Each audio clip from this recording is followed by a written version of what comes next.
Tá falhando ainda, gente? Eu preciso do feedback de vocês aí. Porque eu tô acompanhando aqui no meu celular e para mim não está falhando, mas eu preciso saber de vocês como é que tá aí.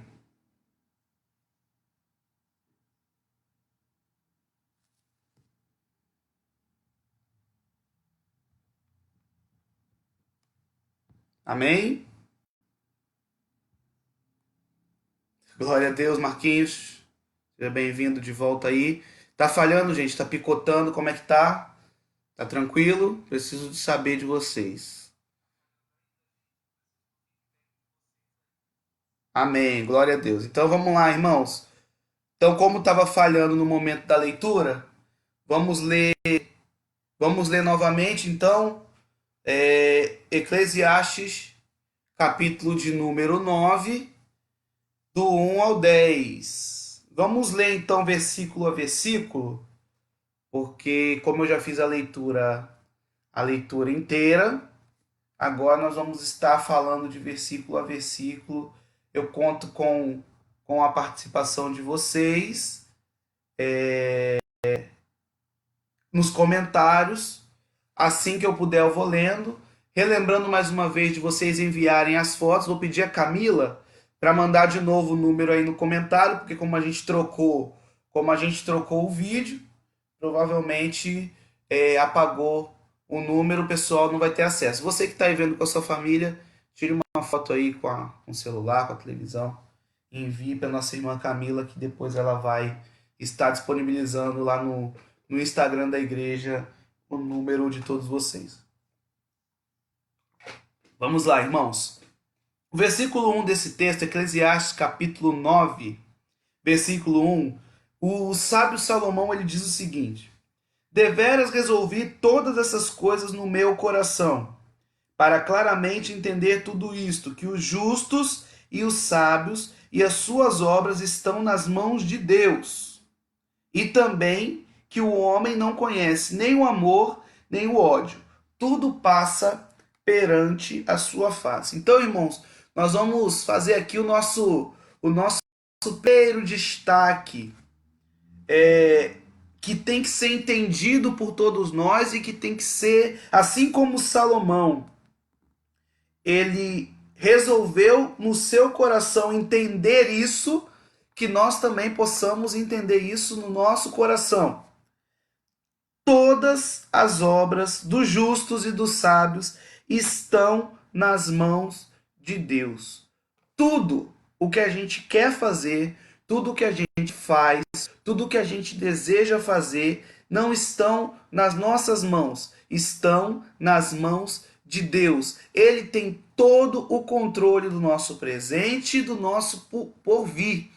Nós não temos condições nem capacidade, irmãos, de entender, de mensurar ou até mesmo de controlar as nossas ações, as nossas atitudes, aquilo que nós fazemos, aquilo que nós pretendemos fazer. Salomão, ele resolveu entender essas questões no seu coração. Ele colocou no seu coração e entendeu que todas as obras dos justos e dos sábios estão nas mãos de Deus. E não são qualquer obras, irmãos, são todas as obras. O que são as nossas obras? São aquilo que nós fazemos, aquilo que nós pensamos, aquilo que nós entendemos, e tudo isso está nas mãos de Deus. Irmãos, muitas vezes nós dizemos que a nossa vida está nas mãos de Deus, que o controle da nossa casa está nas mãos de Deus, que a nossa família está nas mãos de Deus, que o nosso trabalho está nas mãos de Deus, mas não é apenas o dizer. Aqui, quando Salomão diz que ele entendeu isso claramente no seu coração, que todas as obras estão nas mãos de Deus, do justo, ele diz o seguinte, que não é apenas palavras, mas são ações.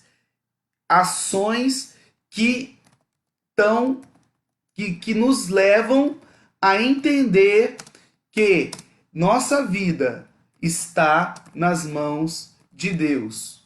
Então, irmãos, que nós possamos, eu fixei aí o texto que nós estamos estudando, Eclesiastes 9, do 1 ao 10. Amém? Então, irmãos, nossas vidas estão nas mãos de Deus, as nossas obras estão nas mãos de Deus, o nosso presente, o nosso porvir está nas mãos de Deus. E, continuando esse versículo, o sábio Salomão diz assim: e também que o homem não conhece nem o amor, nem o ódio, tudo passa perante a sua face. Amor e ódio, irmãos, são sentimentos opostos, e sentimentos esses que não tem como se mensurar. São sentimentos que você não consegue mensurar nem tamanho, nem medida e nem como que eles acontecem. O amor, irmãos, é algo que a gente sente, mas a gente não consegue explicar. É algo que a gente não consegue detalhar, mas é algo que é muito grande. O amor de um pai por um filho, o amor de um esposo por uma esposa, são sentimentos que a gente não consegue mensurar, detalhar, mas são sentimentos que nós sentimos de forma muito intensa no nosso coração. E aqui o Salomão diz para nós o seguinte, que o homem não conhece nem o amor nem o ódio, mas passa perante ele esses sentimentos. E aí nós vamos começar a basear o nosso estudo dessa manhã. Por quê? Porque o nosso estudo ele vai estar focado no seguinte, que tudo o que acontece nessa vida, nesse mundo, nesse século, vai acontecer para nós cristãos e vai acontecer para quem não é cristão, para quem não se converteu e para quem não vive uma vida com Deus. Isso é o foco do nosso estudo nessa manhã. Nós estamos vivendo um momento de 15 dias, eu não vou ficar falando aqui desse coronavírus, porque eu acho que é um assunto que já está muito bem falado, todo mundo, em todo tempo, fala do coronavírus, mas eu vim dizer para você o seguinte, as situações que sucedem à minha, à sua vida, elas vão acontecer porque nós estamos nesse mundo como estrangeiros, mas nós vivemos neste lugar.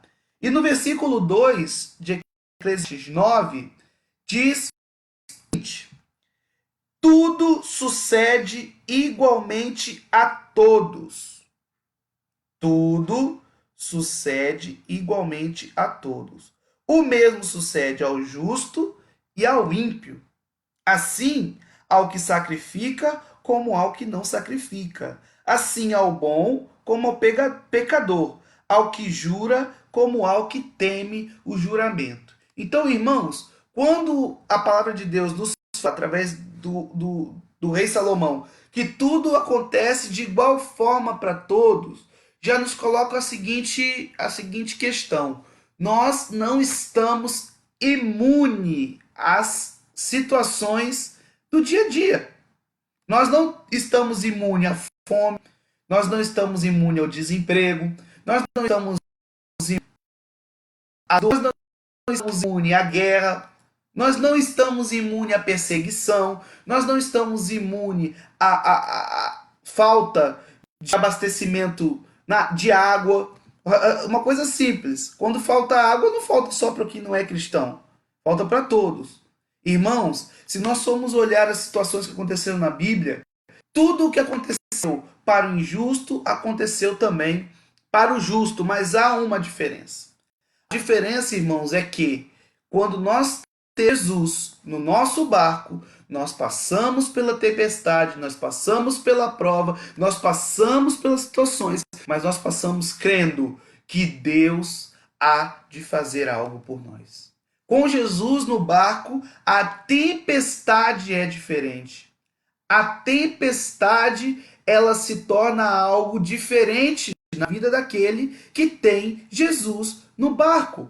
A Bíblia é muito clara, irmãos. O fato de nós estarmos na igreja, o fato de nós sermos igreja, o fato de nós adorarmos a Deus e buscarmos a Deus e termos entregue a vida a Deus, não vai fazer que nós vivemos uma vida de mar de rosas. Muito pelo contrário. Quando nós aceitamos a Deus e quando nós vivemos uma vida com Deus, a nossa vida vai ser repleta de dificuldades, de provações. Porém, nós entendemos que há alguém que faz algo por nós. Há alguém que está intercedendo por nós. Com gemidos, quando nós oramos com gemidos inexprimíveis, Ele ouve a nossa oração e Ele intercede junto ao Pai por nós. Há um advogado que fica lá de cima dizendo o tempo todo, eles não conseguem enfrentar essa situação sozinhos, nós precisamos estar com Ele. Tanto é que Jesus ele deixa para nós o Consolador. Quantos irmãos, hoje, com essa situação que nós estamos passando, estão despertando dentro de si crises de ansiedade, crises depressivas? Quantos estão aí com problemas psicológicos? E olha, irmãos, que nós estamos dentro das nossas casas com a nossa família.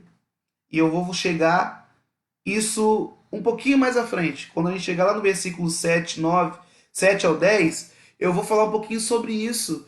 Que como que a vida, como que a vida do cristão está tão difícil que quando ele fica preso dentro de casa com a sua família, ele ainda assim passa por problemas psicológicos, passa por dificuldade, porque nós estamos, irmão, nós não estamos presos numa cadeia, onde nós não conhecemos a maioria das pessoas da nossa cela, nós não estamos enclausurados numa caverna, sozinhos, a maioria de nós está dentro da sua casa com a sua família, e ainda assim pessoas estão passando por crises psicológicas, problemas de mentais, não problemas mentais no cunho da palavra, mas dificuldades de estar bem dentro da sua casa. Mas, irmão, sempre uma certeza é que nos momentos de dificuldade, Jesus está conosco no barco. A tempestade, ela vai acontecer para o ímpio e para o justo. Isso é bíblico, nós acabamos de ler. Tudo sucede igualmente a todos. O que quer dizer isso aqui? Se eu, como cristão, trabalhar, eu vou receber meu salário no final do mês. Se eu não sou cristão e eu trabalho, eu vou receber o meu salário no final do mês. Se eu sei fazer economia, eu vou ter uma reserva. Se eu não sei fazer economia, eu não vou ter uma reserva. Isso eu sendo cristão e eu não sendo cristão. Óbvio que quando eu tenho Cristo no barco, a tendência é que eu enfrente as dificuldades com mais facilidade. Essa é a tendência. Que a partir do momento que eu estou passando por uma tempestade e eu não tenho Jesus no barco, eu vou ter mais dificuldades para atravessar esse mar. Agora, quando eu tenho Jesus no barco, eu atravessar o mar e chegar do outro lado com a certeza de que eu tenho alguém juntamente comigo que é maior do que a tempestade, que é maior do que qualquer dificuldade, que é maior do que qualquer mar bravio. A certeza que nós cristãos temos. Irmãos, o vírus da gripe suína, a pobreza, o desemprego, como eu falei, todas essas coisas não escolhem casa para entrar. Mas nós temos Jesus no barco. A Bíblia é muito clara no versículo 2 de Eclesiastes 9. Tudo acontece ao justo como ao ímpio, ao bom e puro como ao impuro, ao que sacrifica como ao que não sacrifica, ao que quer o bem como ao que não quer o bem, ao bom e ao pecador. Tudo acontece de igual forma. E isso que a gente está falando aqui, irmãos, claramente nós não estamos falando no plano espiritual.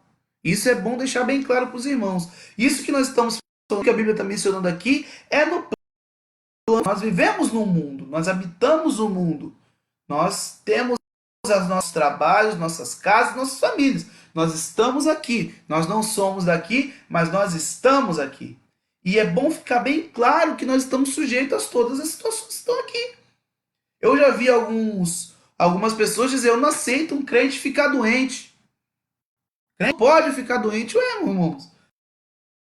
Nós tomamos Jesus, nós tomamos uma vacina que nos imuniza de qualquer doença? Não. Crente tem câncer, crente tem gripe, crente tem meningite, crente vai ter osteoporose, vai ter problema na coluna, crente vai ter problema como qualquer outra pessoa. A diferença é que a nossa segurança está na salvação, que vem de Cristo Jesus. Porque se o ímpio morre de câncer, ele não sabe para onde vai. Mas se o cristão, o crente morre de câncer, ele sabe que tem algo muito maior reservado para ele debaixo dos céus.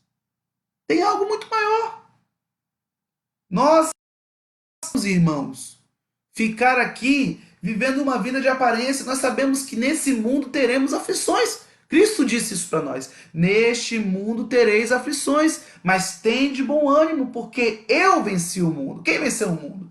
Ele venceu o mundo para nos dar paz. Cristo venceu o mundo para nos dar paz, irmãos. E nós temos paz com Cristo. Amém? Então o versículo 2 deixa bem claro essa situação. Que o que acontece com o justo também acontece com o injusto. O que acontece com o ímpio vai acontecer também com o justo. Agora, há uma diferença. O versículo 3, irmãos, diz o seguinte: este é o mal que há entre tudo quanto se faz debaixo do sol, que a todos sucede ao mesmo, o mesmo. Que também o coração dos filhos dos homens está cheio de maldade, que há desvarios no seu coração, na sua vida, e que depois se vão aos mortos.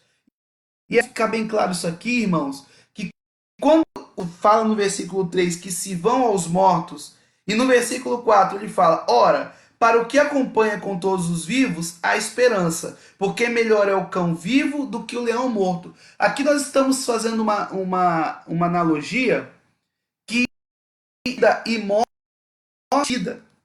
Como assim, Anderson? Nós sabemos que nós vivemos neste mundo e que nesse mundo nós vamos viver um determinado tempo. Como diz aí já no versículo 5, porque os vivos sabem que hão de morrer, mas os mortos não sabem coisa nenhuma.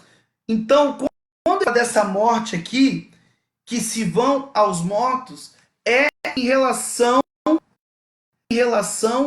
à nossa vida terrena. Existem pessoas que vivem aqui, mas já estão mortos.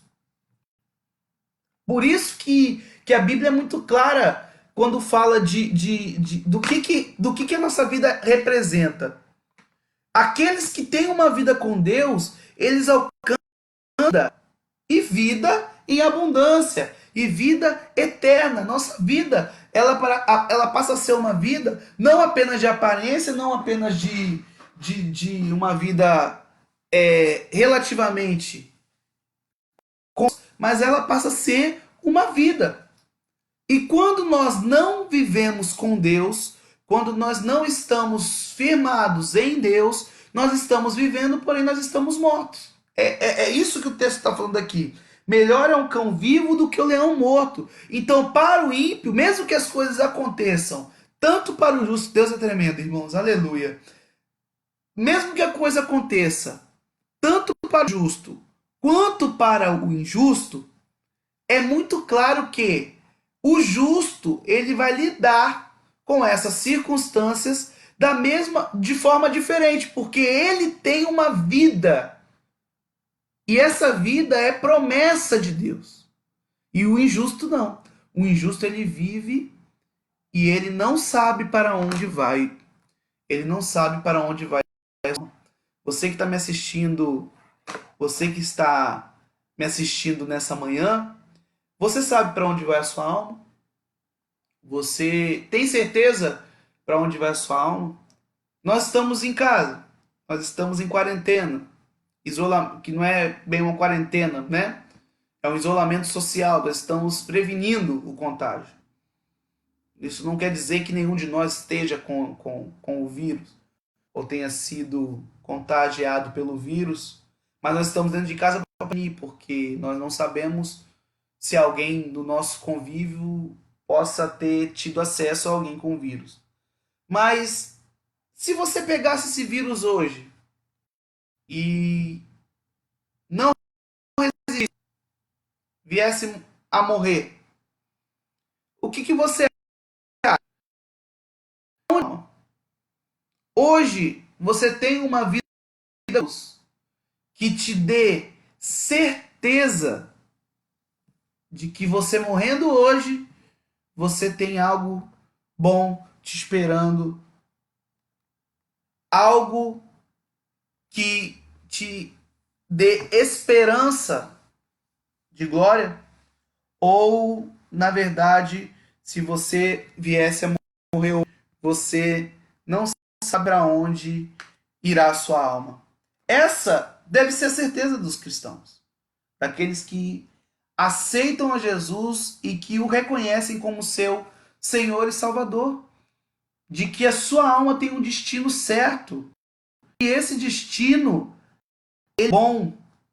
Deus tem algo de bom reservado para mim e para você. Imagine você, irmãos, que nós estamos hoje no dia 29 de março de 2020. É o último domingo de março. E muito aflige o meu coração pensar que esse momento que a igreja, e não a Igreja Batista Nova Jerusalém, mas a igreja do século XXI está passando, é um momento, mais uma vez, de peneira. Haja vista que muitas pessoas estão nas suas casas e não abrem a Bíblia, estão nas suas casas e não cantam louvor, estão nas suas casas e não oram, estão nas suas casas e não param nem para abrir a internet para ouvir a palavra de Deus. Quantas pessoas que estão hoje, nesse momento, na sua casa, às 10h30 da manhã, e já passaram o seu dedinho por essa live e não clicaram? Quantas pessoas que à noite, no horário do culto, mesmo tendo disponível um culto online, vão passar, vão clicar num vídeo de humor, ou então num vídeo de receita, ou então vão abrir o aplicativo da Netflix no seu celular ou na sua televisão e não vão assistir o culto. Irmãos, nós estamos passando por um momento de provação da igreja do século XXI. Esses dias eu estava vendo um comentário de uma pessoa no meu Facebook que disse que Noé acreditou no que estava acontecendo naquele dilúvio. Noé acreditou. E Noé e foi salvo Noé e a sua casa. Nós estamos num momento onde a família ela é importantíssima. A casa, os nossos, aquele que nos ama, são importantíssimos. E nós muitas vezes, irmãos, nesses momentos, não paramos para ler a palavra de Deus. Não nos ajoelhamos para orar dentro das nossas casas. Nem mesmo a oportunidade que temos de ouvir a palavra de Deus através de um profeta, ou de um professor, ou de um pastor, mesmo assim, nós não paramos. Usamos as redes sociais, e usamos os nossos aplicativos para entretenimento. E, irmãos, uma coisa que eu lamento muito é que a igreja tem se tornado um local de entretenimento. Nós falamos aqui, irmãos, que as mesmas coisas sucedem para os justos e para os injustos, mas há uma diferença para aqueles que buscam a Deus em espírito e em verdade, porque esses alcançarão misericórdia do Senhor. Aqueles que buscam a Deus alcançarão misericórdia do Senhor. Mas aqueles que estão vivendo uma vida de aparência, até mesmo das igrejas, esses não terão a misericórdia do Senhor. A Bíblia é muito clara quando fala que o joio e o trigo irão crescer juntos. E hoje, quem é joio? Quem é trigo? Você, na sua casa, tem se portado como trigo ou como joio? Ou será que você precisa de um culto de 2 horas? Ali, com as pessoas falando para você, ora, ora, abra a boca, clama. Será que você precisa disso para você poder ser igreja? Tem um louvor aí que está passando aí na net de alguns irmãos cantando que o inimigo pensava que ia conseguir fechar a igreja, mas a igreja sou eu. Irmãos, vamos ser bem sinceros aqui. Nós dois, eu que estou falando, você que está me assistindo, nós temos sido igreja? Ou nós temos sido a igreja? Nós temos sido igreja ou nós temos ido à igreja? Irmãos, nós precisamos ser igreja.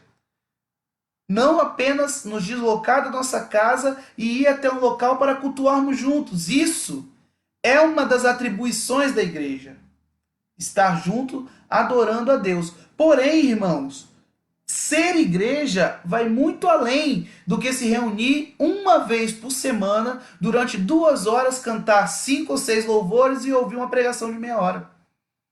Ser igreja está nas nossas atitudes, na nossa casa, no nosso trabalho, com os nossos vizinhos. Ser igreja está nas nossas atitudes com o próximo. E por isso que é muito importante quando aqui fala de vida e morte. Existem aqueles que estão na igreja, mas pode sim, irmão Anderson. Só enviar a pergunta aí que a gente responde.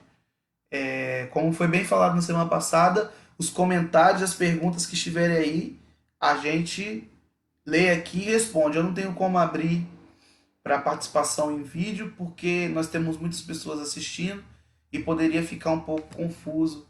Eu acho que a gente não teria organização para um falar enquanto o outro ouve, eu acho que ficaria difícil. Mas vocês podem participar sim, mandem os comentários aqui. Eu estou em todo tempo abaixando aqui, vendo os comentários, se houver alguma pergunta ou alguma coisa que for um comentário, a gente lê aqui e comenta em cima.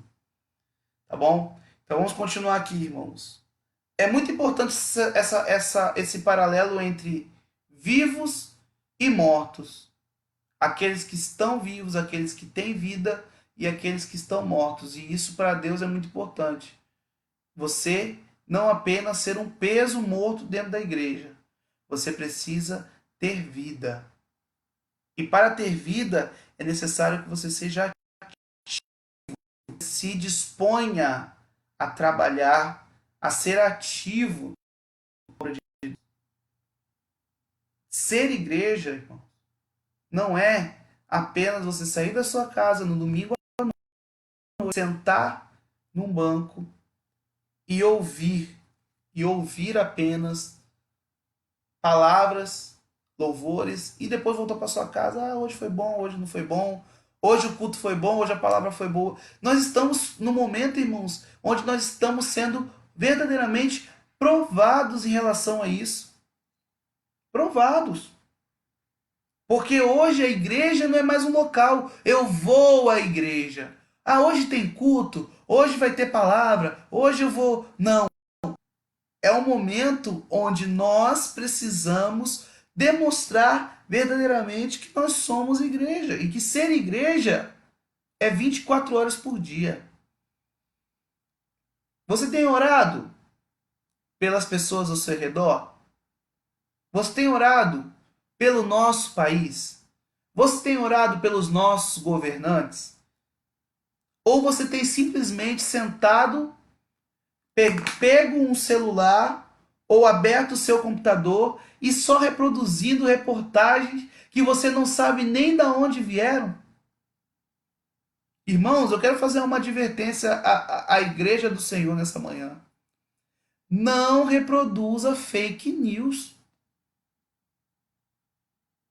Irmãos, assim como o diabo é pai da mentira, a reportagem mentirosa reproduzida por cristãos é muito feio. Você não está denegrindo a sua imagem. Você está denegrindo o nome daquele que te chamou. Isso é horroroso. Irmãos, eu tenho até evitado comentar algumas reportagens que eu vejo no meu Face compartilhada por cristãos que não abrem nem a reportagem. Alguém, algum amigo compartilha, alguém compartilhou, ele vai e compartilha na sua rede social, botando a sua cara ali. Fake news. O que os irmãos acham disso? Podem comentar. O que você acha de um cristão, irmãos, propagando mentira? É o tempo todo na rede social propagando mentira. Esses dias, um amigo meu pastor, jovem como eu, amigo que eu digo assim, amigo de Face, né? Um amigo do Face.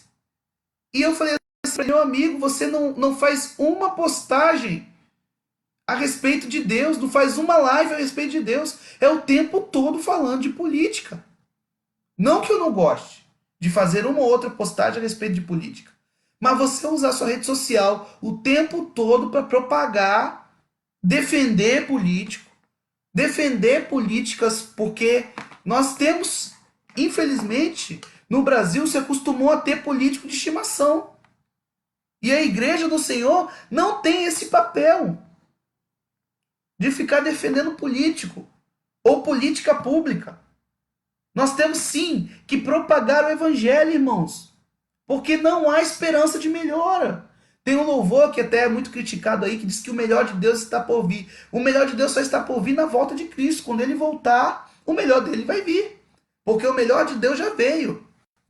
E nós estamos perdendo muitas vezes a oportunidade de evangelizar, de usar a rede social, de usar o nosso Facebook, o nosso Instagram. Agora, é óbvio que a igreja ela tem um papel fundamental nesse momento que nós estamos passando. Como a pergunta do nosso irmão Anderson. Irmão, é válido a igreja se manifestar diante dos eventos atuais que ocorrem no mundo? É importante, é primordial. Mas a igreja ela deve se manifestar à luz da Bíblia. O que está acontecendo hoje? Essa pandemia, coronavírus, um vírus que entra nas pessoas e que entrou primeiro, antes de entrar o vírus, nas pessoas entra o medo. Antes de entrar o vírus, entrou o medo. Nós temos aqui na nossa cidade pessoas que tá passando mais álcool gel nas mãos do que outra coisa. É o tempo todo ali, álcool gel. Por quê? Porque o medo se instaurou. Mas a igreja, ela tem que estar falando sobre todos os assuntos à luz da Bíblia. Eu não posso simplesmente utilizar o achismo para eu comentar qualquer tipo de assunto. Ah, mas a igreja não pode se colocar? Pode se colocar. Pode ter opinião. Mas o que eu estou falando aqui, irmãos, é que muitas vezes a gente vê a igreja aí. Esses dias, eu falei até para minha esposa. Eu estava pensando em desativar o Facebook. Só não fiz porque através do Facebook nós ainda conseguimos atingir algumas pessoas. Através do Facebook nós conseguimos ver a live da igreja, assistir a cultos, assistir a louvores, ver palavras abençoadas e nos contactar alguns irmãos. Mas, irmãos, dá até nojo de ver o tanto de mentira que é lançada na rede social e os cristãos estão compartilhando. As pessoas não param para ler o que compartilha. Nós falamos, irmãos, sobre ideologia de gênero, nós falamos sobre a questão de ideologias do pecado, da família brasileira está se acabando por conta das ideologias que são lançadas pela mídia e pelas outras coisas, mas nós, enquanto igreja, nós estamos favorecendo o acesso a ideologias. Quando eu compartilho uma mensagem no meu Facebook que eu não vou observar se ela está fundamentada em um fato que é real, irmão, me desculpe, mas você está lançando uma ideologia. Tome cuidado com aquilo que você posta. A partir do momento que eu estou falando aqui agora com vocês, eu estou alcançando uma rede que é mundial. Quando a gente chegar essa live aqui, eu vou salvar esse vídeo e qualquer um no mundo pode ter acesso ao que eu estou falando aqui. Então, eu não posso falar nada baseado no que eu acho. Eu tenho que estar baseado em algo que tem fundamento. E qual é o fundamento da igreja? O fundamento da igreja é esse aqui, ó. Bíblia. Bíblia Sagrada. E aí, a irmã Camila citou a igreja primitiva. Irmãos, eu particularmente gosto muito da igreja primitiva. E até mesmo da política que era lançada pela igreja primitiva. Pense vocês. Se você puder abrir aí a sua Bíblia no livro de Atos dos Apóstolos, capítulo de número 4, versículo de número 32, já que a Camila citou aí a igreja primitiva, nós vamos ler esse versículo. E era o coração e a alma da multidão dos que criam. E ninguém dizia que coisa alguma do que possuía era sua própria, mas todas as coisas lhes eram comuns. E aí, irmãos, no versículo 34 diz assim: não havia, pois, entre eles necessitado algum, porque todos os que possuíam herdades ou casas, vendendo-as, traziam o preço do que fora vendido e depositaram aos pés dos apóstolos. Irmãos, é momento da igreja estar unida, como disse aí o nosso irmão Gilmar. É momento da igreja estar unida. Muitas pessoas estão nas suas casas hoje esperando de nós, igreja, uma palavra. Uma palavra de apoio, uma palavra de segurança, uma palavra de fé. E o que a igreja está fazendo? O que nós, enquanto igreja, o sol nasce para o justo e para o injusto. Nós moramos na cidade de Armação dos Búzios, a maioria de nós. Alguns em Cabo Frio, outros em Macaé, dos que estão nos assistindo agora. Mas, irmãos, não interessa se eu votei ou não no Dr. André, ele é o prefeito da cidade. Não interessa se eu votei ou não no Itzel, ele é o governador do estado em que eu moro. Se ele fizer um decreto, o decreto que ele fizer não é só para quem votou nele.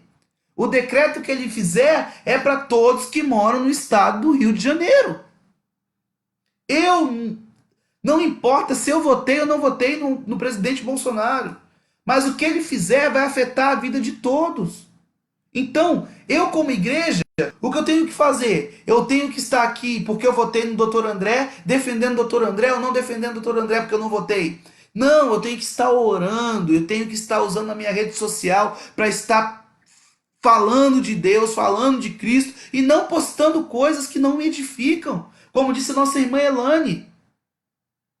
Não utilizando a rede social para ficar propagando mentira e fake news. Para com isso, irmãos. Vamos averiguar aquilo que a gente posta. Se você tá querendo postar algo na sua rede social, poste algo assim. Meu Deus, glória a Deus, aleluia. Cadê? Através daquilo que você está falando. Meus irmãos, é momento que a igreja tem que estar unida. A igreja tem que estar preparada para o que ainda vem aí pela frente.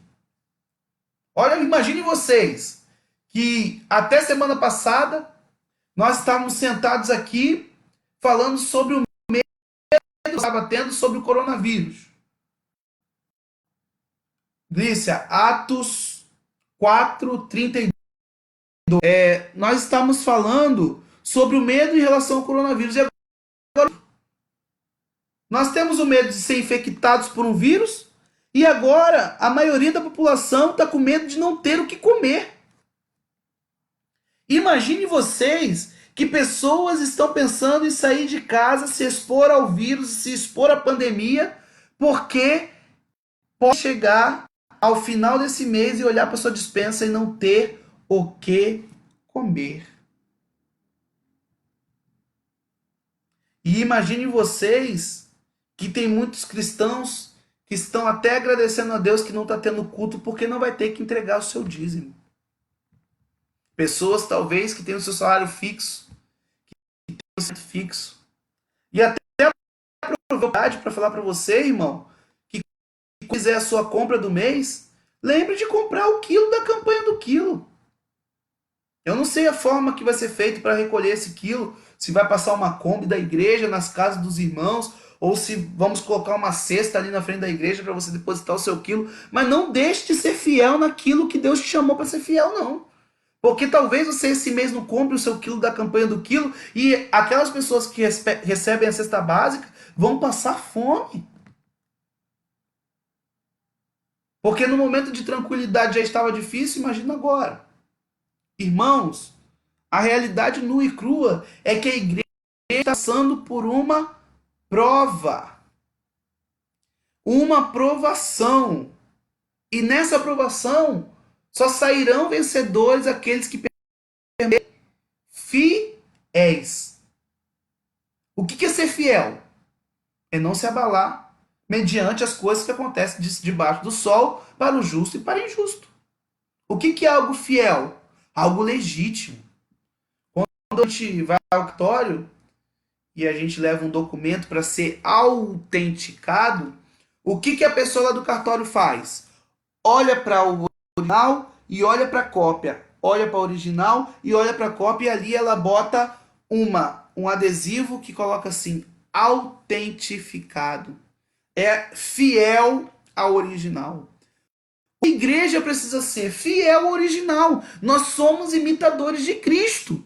E nós temos que ser fiéis a Cristo. Fiel àquilo que Cristo designou para nós. Amém, igreja? Nós temos que ser fiéis. A fidelidade está em resistir em todo tempo.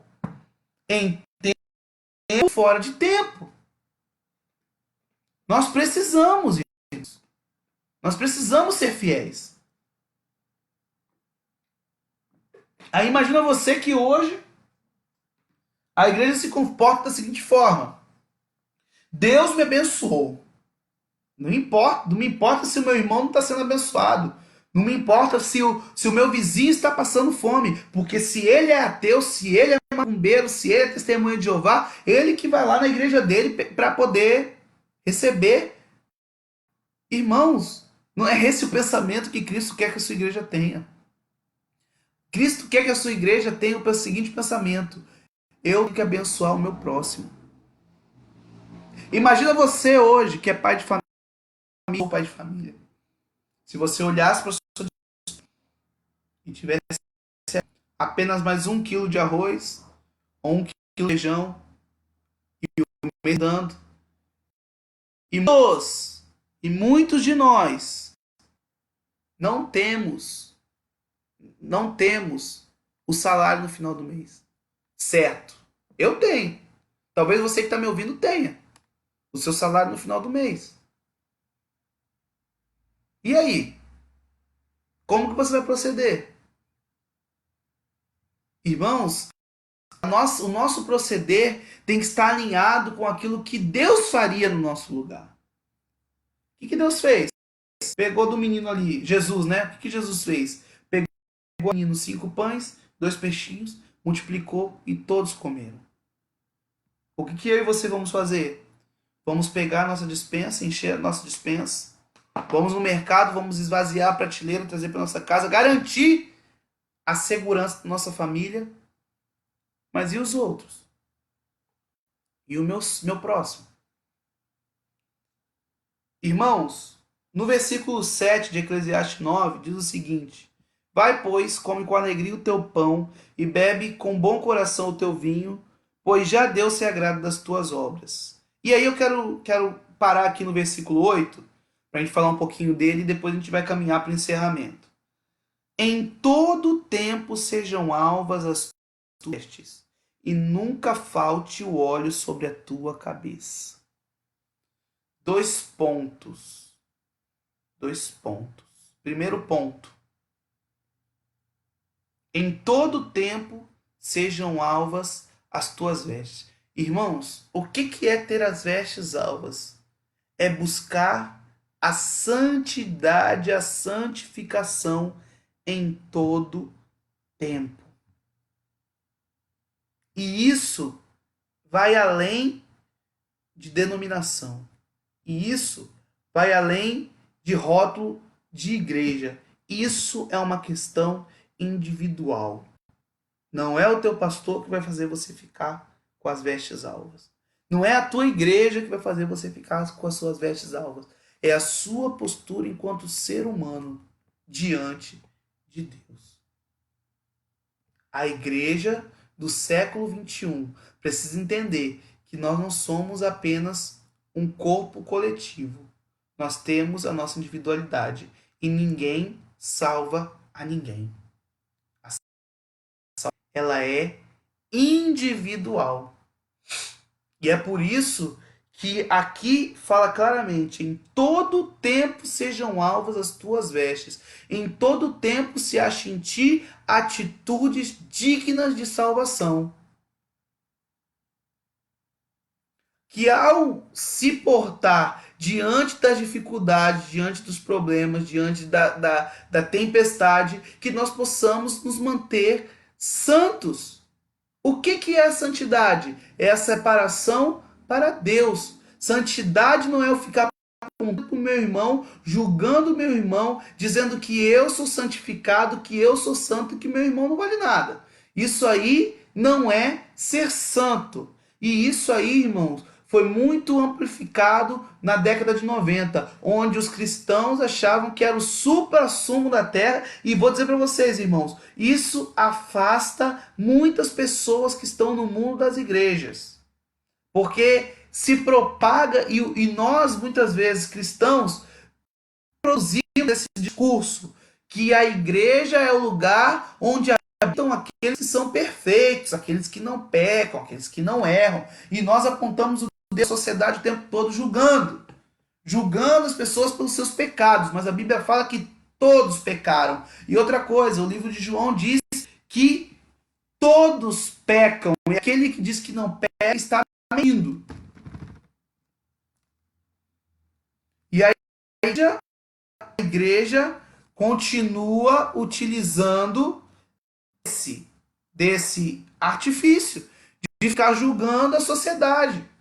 Nós não estamos aqui para julgar as pessoas, nem a sociedade, mas nós estamos aqui para julgar o pecado, inclusive o nosso. A Bíblia é muito clara. Antes de eu querer tirar o argueiro do olho do meu irmão, tem que tirar a trave que está no meu olho. Então, quando eu julgo e luto contra o meu pecado, eu ajudo o meu irmão a julgar e a lutar contra o pecado dele. Amém, irmãos? Então, em todo tempo sejam alvas as tuas vestes. Sabe aquela historinha que eu já até contei lá na igreja, da mulher que todo dia falava pro seu marido: olha lá, a roupa da vizinha tá suja, ela não sabe lavar a roupa. Olha lá, a roupa da vizinha tá lavar a roupa. E ela dizia isso todos os dias.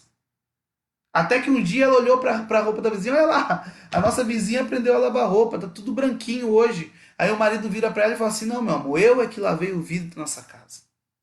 Então, é isso.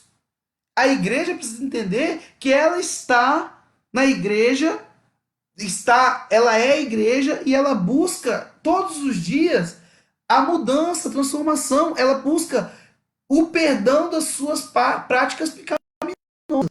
Nós não aceitamos o pecado, mas nós reconhecemos que nós precisamos que o Espírito Santo de Deus nos livre de todos os pecados. Nós precisamos ainda desse advogado.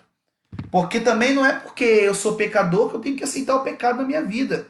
Não é por eu ser pecador que eu tenho que aceitar a prática pecaminosa na minha vida. Então, irmãos, em todo tempo sejam alvas as suas vestes. Ou seja, que em todo tempo você busque a santidade. O que significa vestes brancas? Vestes brancas simbolizam santidade. Vestes sem mácula, sem mancha. Não vamos manchar, irmãos, as nossas vestes porque não se atrelam à igreja. Para propagar as boas novas de salvação, como a igreja se une para propagar mensagens a respeito do coronavírus. Meu Deus! Veja os seus grupos no WhatsApp, até mesmo os grupos da igreja. Quantas mensagens por dia são lançadas de coronavírus, coronavírus, coronavírus? Irmãos, até esse auxílio aí que vão ser dados, eu recebi umas 300 mensagens desse auxílio. Pessoas que nem têm direito a esse auxílio estão lá clicando na mensagem e enchendo seu celular de vírus. Por quê? Porque as pessoas compartilharem mensagens sem, no mínimo, ler e buscar saber de que procede. Isso virou um vírus na igreja. Não só na igreja, no mundo. Hoje, com o advento da internet, isso que nós estamos aqui, ó. Você está me vendo, eu não tô te vendo, mas sei que tem 34 pessoas me vendo.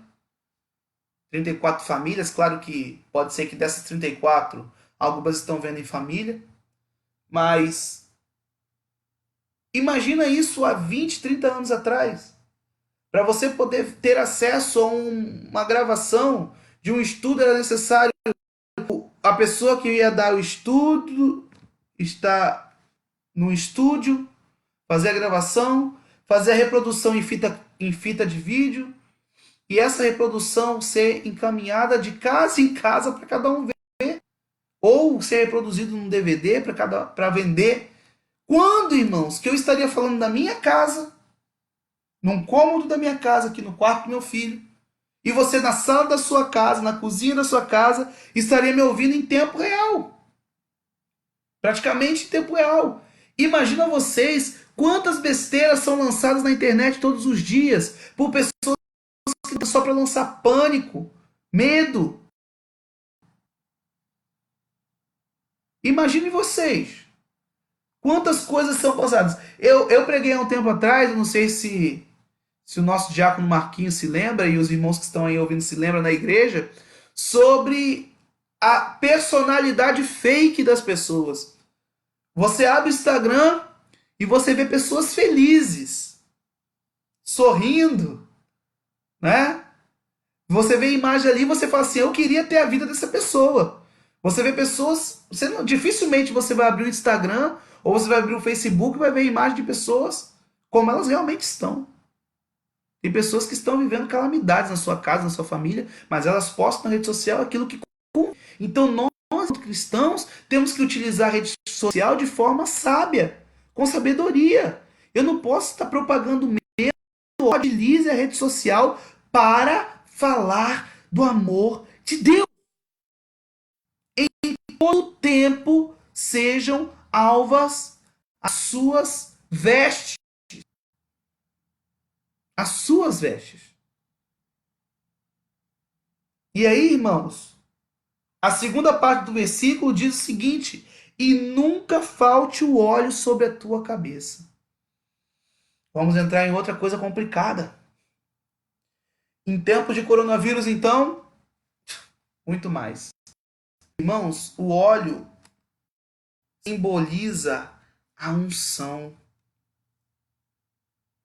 E aí, é uma reflexão que eu faço todos os dias na minha vida. Onde a unção de Deus mora em mim? Quando Deus ungiu, quando Deus mandou ungir Davi, mandou ungir a vida de Davi para que ele se tornasse rei. Ele não era rei só no momento que ele estava sentado no trono. Ele foi rei em todo o tempo. E nós, muitas vezes, recebemos uma unção de Deus e nós só queremos usar a nossa unção no templo da igreja. Mas a nossa unção, ela foi dada para que nós usemos na nossa vida. Nós precisamos ter vida ungida. Entenderam? Então, irmãos, nunca falte o óleo sobre a sua cabeça. O que simboliza isso, irmãos? Que nunca falte a unção de Deus sobre a sua vida. Nunca falte a presença de Deus na sua vida. Inclusive nesses tempos de redes sociais. É muito triste, irmãos. É muito triste. Esses dias eu vi algumas mensagens falando assim: não compartilhe imagens das pessoas sofrendo, morrendo. É necessário que nós, irmãos, como servos de Deus, que nós viemos propagar vida e não morte. Vida e não morte. As pessoas, irmãos, estão vestindo capas. Capas. Dizem-se cristãos, dizem-se felizes, dizem-se bem-sucedidos, mas lá dentro do seu coração, só quem sabe, quem sonda é Deus. E é por isso que eu estou falando aqui que nunca falte o óleo sobre a sua cabeça.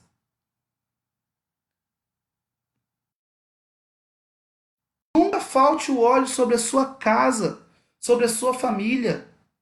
Homens e mulheres de Deus que estão me ouvindo hoje, nessa manhã de domingo. Que você possa olhar para os seus filhos e ser feliz em ver o que os seus filhos se tornaram. Que você possa olhar para sua esposa e você possa fazer o que o versículo 9 diz aqui para nós, olha. Goza a vida com a mulher que amas, todos os dias de vida da tua vaidade, os quais Deus te deu debaixo do sol. Todos os dias da tua vaidade, porque esta é a porção nessa vida e do teu trabalho que tu fizeste debaixo do sol. Então, irmãos, o que o autor, o Salomão, está dizendo para nós? Aproveita da tua família. Irmãos, quantos homens que têm mulheres aí lindíssimas. Eu tenho minha esposa lindíssima. E muitas vezes nem olha para sua esposa, não conversa com sua esposa. Chega em casa, bota as pernas para cima no sofá, liga a televisão e acabou. Não sabe sentar e conversar e dizer palavras de carinho. Quantos pais não dão atenção aos seus filhos? Acho até engraçado, irmãos, porque nessa semana nós estamos fazendo aí, nós professores estamos fazendo home office, né? Encaminhando para alguns pais as atividades para que eles sentem com seus filhos e ajudem.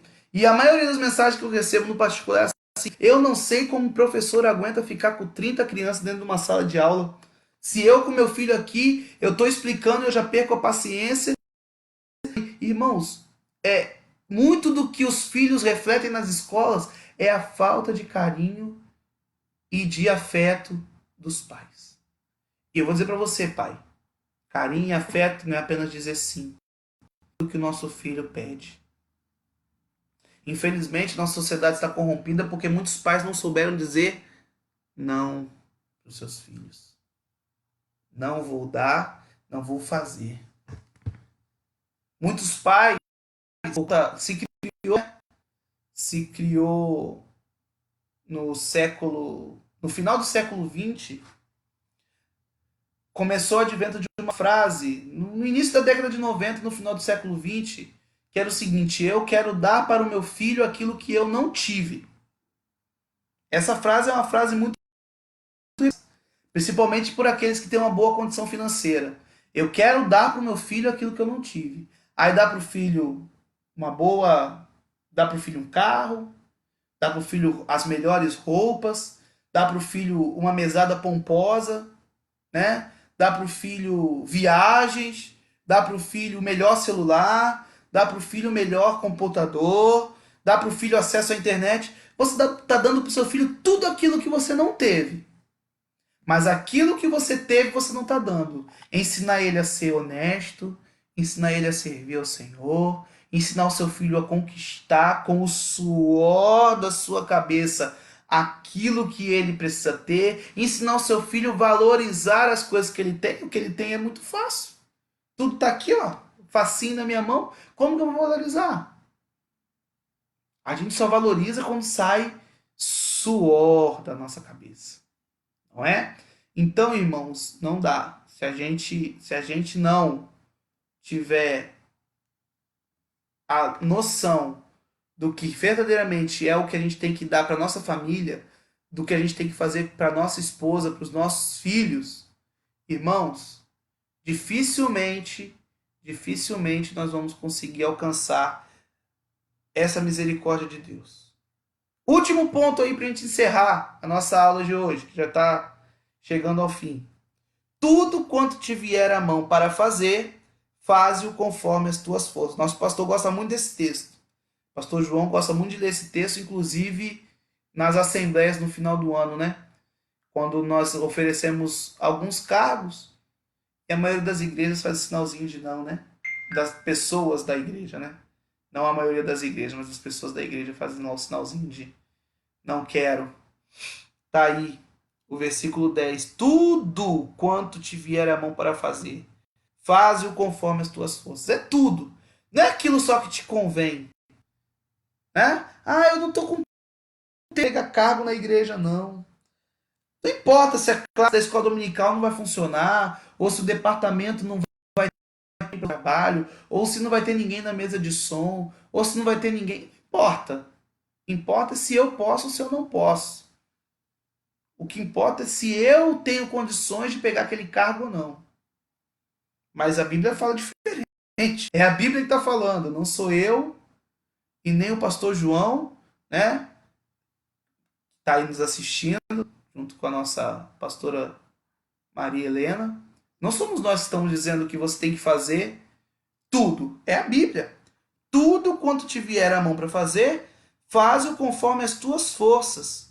Aí vem o que é forte, né, irmãos? Vem o complemento. Sabe por quê? Porque nós estamos dizendo não o tempo todo para a obra de Deus. Eu não tenho tempo, eu não quero, eu não posso, eu não consigo, eu não vou fazer. Mas aí olha só o que o Salmo diz aqui. O rei Salomão diz, porque na sepultura para onde tu vais não há obra, nem indústria, nem ciência, nem sabedoria alguma. É, irmão. Tá guardando as suas forças para quando você chegar a certa idade, ou para quando você tiver tempo, ou depois que você ficar rico. Não, meu momento agora é de fazer grana, meu momento agora é de investir, meu momento agora é de estar. Irmãos, eu quero dizer uma coisa para você. Na sepultura para onde todos nós não vamos ter conta bancária, nós não vamos ter dinheiro, nós não vamos ter obra, não vamos ter ciência, não vamos ter... E não sou eu que estou dizendo, é Salomão. Então, irmãos, aproveita esse tempo que você está em casa. Aproveita esse momento onde você está reunido com a sua família, que eu tenho certeza que são as pessoas que você ama e que te amam também. Aproveita esse momento e coloca a mão na consciência. A obra de Deus está aí, ela é feita não por um grupo pequeno de pessoas, mas é para ser feita por toda a sua igreja.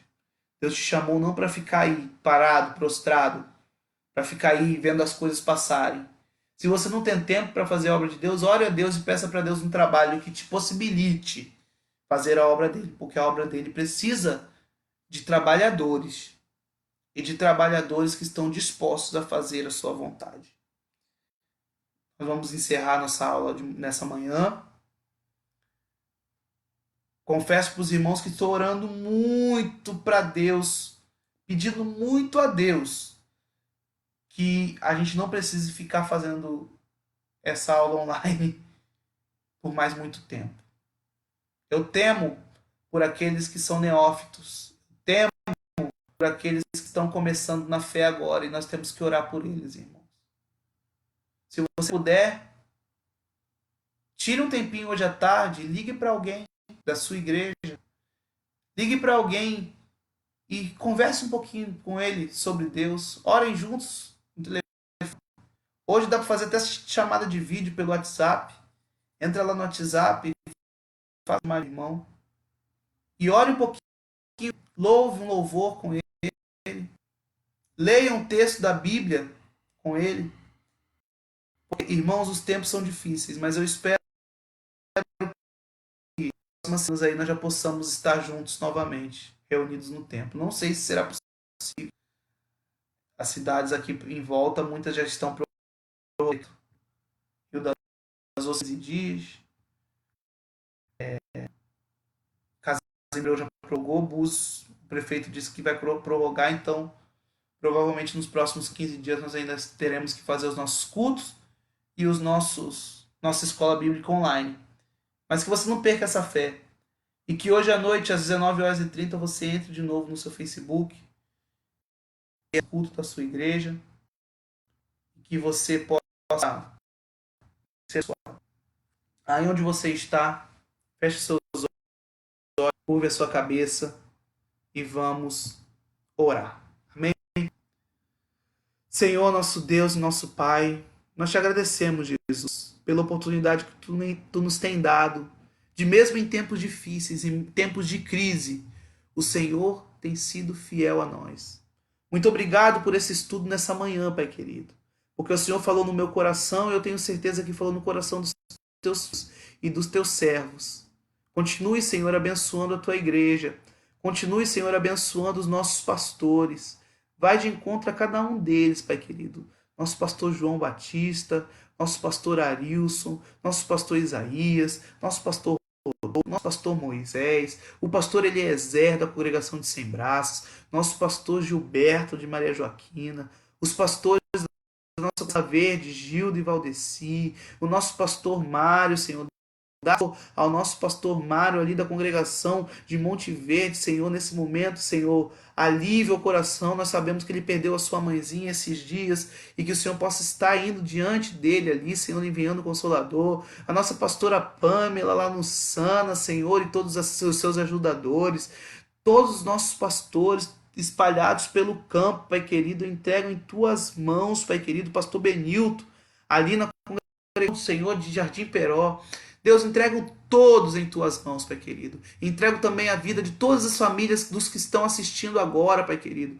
Entre nos lares, Senhor, cada vez mais. Dê a nós, Senhor, tranquilidade para passarmos esse momento de provação.